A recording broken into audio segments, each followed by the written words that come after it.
Hello everyone. आज के इस वीडियो में जिस टॉपिक पर हम लोग पढ़ने जा रहे हैं वो है ओबेसिटी, कॉम्प्लिकेशंस एंड ट्रीटमेंट। तो ये ओबेसिटी के बारे में हम लोगों ने पिछले वीडियो में बताया था कि मीनिंग उसका क्या है और उसके कौन कौन से ऐसे फैक्टर्स होते हैं, कौन कौन से ऐसे कारण होते हैं जिसके कारण ओबेसिटी होता है। तो आइए आज हम लोग पढ़ते हैं ओबेसिटी का कॉम्प्लिकेशंस और ट्रीटमेंट। उसके पहले हम लोग ओबेसिटी के बारे में थोड़ा सा जान लेते हैं। Obesity is a complex disease involving an excessive amount of body fat. Obesity isn't just a cosmetic concern, मतलब कि जब बहुत ज़्यादा फैट, एक्सेसिव फैट बॉडी में एक्यूमुलेट हो जाता है, जमा हो जाता है और वो प्रॉब्लम क्रिएट करता है। मतलब ये एक तरह का it is a medical problem that increases your risk of other disease and health problems. मतलब वो इतना नेगेटिव इफ़ेक्ट हमारे बॉडी के ऊपर करता है कि हमारे अंदर बहुत सारे हेल्थ प्रॉब्लम्स आने लगते हैं, such as heart disease, diabetes, high blood pressure and certain cancers. बहुत सारे ऐसे रोग हो जाते हैं जिसके ओबेसिटी के कारण, मोटापा के कारण। और ये कॉस्मेटिक कंसर्न नहीं, यानी कि ये सिर्फ नहीं है कि दिखने में बुरा लगता है या दिखने में किसी तरह से भद्दा लगता है इसलिए वो एक मैटर है कंसर्न का, बट ये हेल्थ इश्यूज़ इतना ज़्यादा हो जाता है कि उसके बाद ये ओबेसिटी हमारे लिए बहुत बड़ा एक चैलेंज बन जाता है। Generally fat should constitute about 20 to 27% of body tissues in women and about 15 to 22% in main.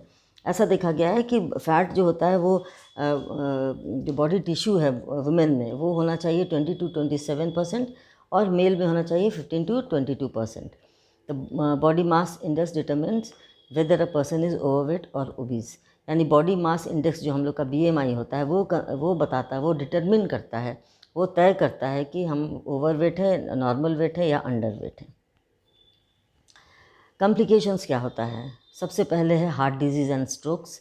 जैसा कि हमने बतलाया कि हार्ट डिजीज़ इसके चलते होता है। Obesity makes you more likely to have high blood pressure and abnormal cholesterol levels. यानी कि मोटापा के चलते क्या होता है कि कोलेस्ट्रॉल लेवल, हमारा जो ट्राइग्लिसराइड है वो बढ़ जाता है और ब्लड प्रेशर हाई हो जाता है, यानी हाइपरटेंशन हो जाता है, which are risk factors for heart disease and strokes. इसलिए वो कभी कभी brain haemorrhage, stroke, heart disease इसका कारण बन जाता है। टाइप 2 डायबिटीज़ यानी कि जब उम्र हो जाता है व्यक्ति का, उस समय जब डायबिटीज़ होता है, शुगर का प्रॉब्लम होता है, तो उसको टाइप 2 डायबिटीज़ कहते हैं। जब इंसुलिन बॉडी में बनना बंद हो जाता है या इंसुलिन रेजिस्टेंस हो जाता है। और ओबेसिटी के कारण, ओबेसिटी एक बहुत बड़ा रीज़न है टाइप 2 डायबिटीज़ का। Obesity can affect the way your body uses insulin to control blood sugar levels. This raises your risk of insulin resistance and diabetes. यानी कि इंसुलिन से रेजिस्टेंस हो जाता है बॉडी और इस तरह से टाइप 2 डायबिटीज़ ओबेसिटी के चलते डेवलप हो जाता है। सर्टेन कैंसर्स, कुछ कैंसर भी होते हैं मोटापा के चलते। ओबेसिटी में increase your risk of cancer of the uterus, cervix, endometrium, ovary, breast, colon, rectum, oesophagus, liver, gall bladder, pancreas, kidney and पोस्ट्रेट। इतने सारे बॉडी के ऑर्गन्स जो हमारे होते हैं वो कैंसर में डेवलप हो सकते हैं अगर कोई व्यक्ति ओबेज है तो। Digestive problems, obesity increases the likelihood that you will develop heartburn, gall bladder disease and liver problems. मोटापा के चलते ये सभी प्रॉब्लम्स आ जाते हैं, यानी कि पेट के जो हमारा डाइजेस्टिव सिस्टम है उसमें प्रॉब्लम आ जाता है, गॉल ब्लैडर में उसमें डिजीज़ आ जाता है, इन्फेक्शन होता है, स्टोन हो सकता है, हार्ट बर्न जो जलता है, कलेजा जलना जिसको कहते हैं वो होता है, लिवर का भी प्रॉब्लम्स हो सकता है। उसके बाद है गायनिकोलॉजिकल एंड सेक्सुअल प्रॉब्लम्स। इसमें सेक्सुअल प्रॉब्लम्स भी आते हैं, गायनिकोलॉजिकल प्रॉब्लम्स भी आते हैं लेडीज़ में। जैसे ओबेसिटी में कॉज इनफर्टिलिटी, यानी कि जो मोटी औरतें हैं उसमें इनफर्टिलिटी यानी बच्चा पैदा नहीं करने की क्षमता वो हो जाती है। And irregular periods in women, और कभी कभी जो मासिक धर्म होता है वो भी इरेगुलर हो जाता है। Obesity also can cause erectile dysfunction in men. Erectile dysfunction भी पुरुषों में ऐसा पाया जाता है।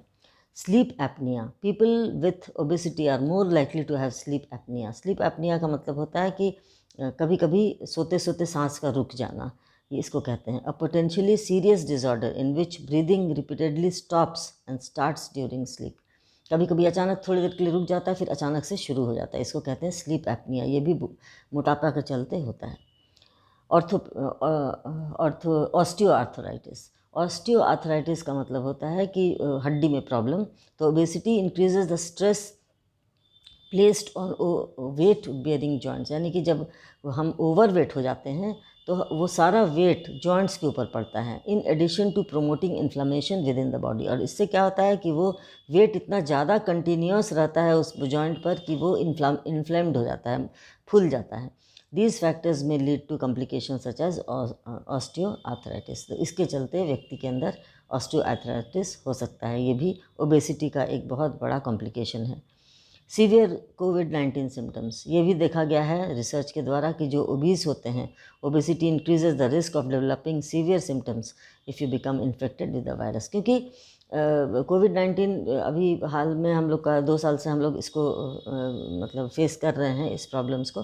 तो हम लोग ये देखे हैं कि जो ओबीस होते हैं, जो मोटे लोग होते हैं, उन लोगों में अधिकतर इसका इन्फेक्शन जल्दी पकड़ता है। और दूसरी बात ये भी है कि मोटापा के चलते बहुत सारे जो प्रॉब्लम्स आ जाते हैं, उसके चलते भी, जैसे डायबिटीज़ है, हार्ट प्रॉब्लम है, उसके चलते भी कोविड-19 के सिम्टम्स उसमें आ जाते हैं। अब इसका साइकोलॉजिकल रिस्क क्या क्या है, ये तो हम फिज़िकल बताएं। अब psychological, obesity can diminish your overall quality of life, यानी कि पूरे हमारा जो क्वालिटी ऑफ लाइफ होना चाहिए वो डिस्टर्ब कर देता है। You may not be able to do things you used to do, जो आप कर सकते थे पहले वो नहीं कर सकते हैं, हो सकता है कर पाएंगे। Such as participating in enjoyable activities. You may avoid public places, public place में भी जाने को अवॉइड कीजिएगा, क्योंकि हो सकता है लोग आपकी मजाक उड़ाएं। People with obesity may even encounter discrimination. Discriminate भी लोग कर सकते हैं, अपने ग्रुप में नहीं रख सकते हैं, ग्रुप से बाहर निकाल सकते हैं। तो इस तरह के प्रॉब्लम्स आ सकते हैं।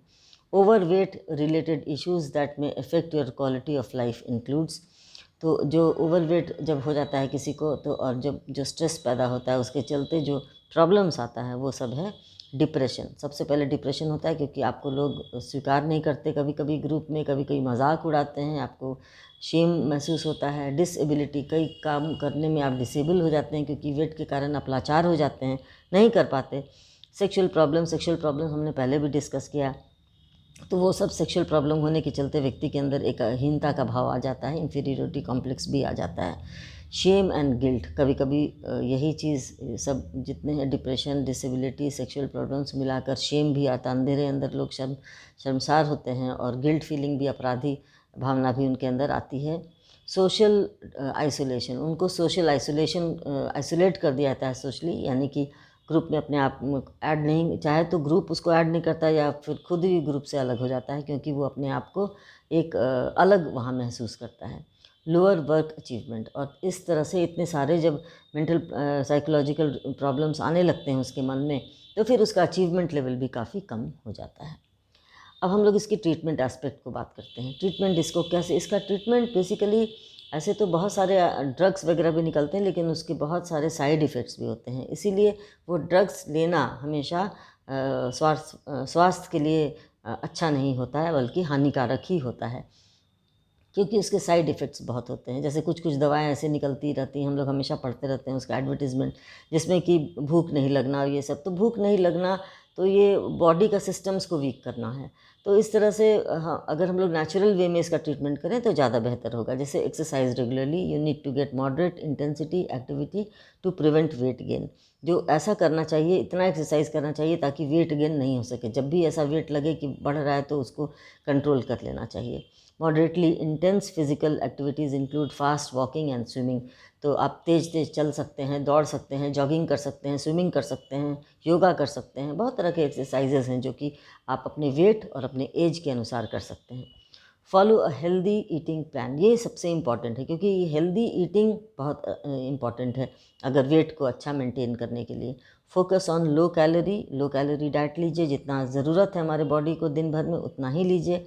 Nutrient dense food such as fruits, vegetables and whole grains. तो इसमें जो होल ग्रेन्स जैसे कि गेहूँ या फिर चना, ये सब खाना चाहिए जिससे कि कम फैट हो। वेजिटेबल्स, ग्रीन वेजिटेबल्स पर ज़्यादा, ये फ्रूट्स खाना चाहिए। अवॉइड सैचुरेटेड फैट, यानी घी तेल का चीज़ ज़्यादा नहीं खाना चाहिए। And limit sweets and alcohol लेने से भी कभी कभी ये ओबेसिटी बढ़ती है, और मीठा खाने से तो बढ़ती ही है।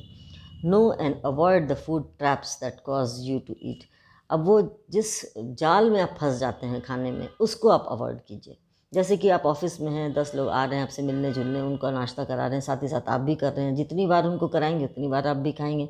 ये सब बहुत ज़्यादा कॉज करता है ओबेसिटी को, क्योंकि समय समय पर कुछ कुछ देर में कुछ कुछ खाते रहना। तो identify situations that trigger out of control eating. तो उससे क्या होता है कि चाय ही अगर 10 बार आप पी लेते हैं तो उसमें उतना शुगर की मात्रा आप लेते हैं, तो ये सब चीज़ को आपको अवॉइड करना चाहिए। मॉनिटर योर वेट रेगुलरली, ये भी इम्पॉर्टेंट है। आप हमेशा मॉनिटर करते रहिए, वेट लेते रहिए, और जहाँ भी वेट आपका लगेगा कि आपके नॉर्मल से ऊंचा उठ रहा है तो तुरंत कंट्रोल करने की कोशिश कीजिए। तो people who weigh themselves at least once a week are more successful in keeping off excess pounds। तो इस तरह से जब कोई व्यक्ति अपना वेट जो होता है वो अगर मॉनिटर करता रहता है तो वो सक्सेसफुल होता है कि अपने वेट को मेंटेन करने के लिए। बी कंसिस्टेंट रहना बहुत इंपॉर्टेंट है। Sticking to your healthy weight plan even during vacation and holidays as much as possible increases your chances as long term success। इसका मतलब हुआ कि जब भी आप चाहे पिकनिक पर हैं, चाहे बाहर हैं, चाहे वेकेशन पर हैं, लेकिन अपने फूड हैबिट को वैसे ही मेंटेन कीजिए। अगर हेल्दी आपका फूड हैबिट है तो उसको हमेशा मेंटेन करने की कोशिश कीजिए। अगर बहुत ज़्यादा अनअवॉइडेबल हो जाए तब बात दूसरी है, लेकिन कोशिश कीजिए कि आप अपने be consistent with your plans, with your health plan. तो इस तरीके से आप अपने इस ओबेसिटी को दूर कर सकते हैं, और ओबेसिटी जब दूर होगा तो आपके शरीर से बहुत सारे ऐसी बीमारियां हैं जो कि दूर हो सकती हैं। आशा है आपको ये वीडियो पसंद आया होगा, और यदि कोई प्रश्न होगा तो आप निश्चित रूप से मैसेज बॉक्स में पूछेंगे। धन्यवाद।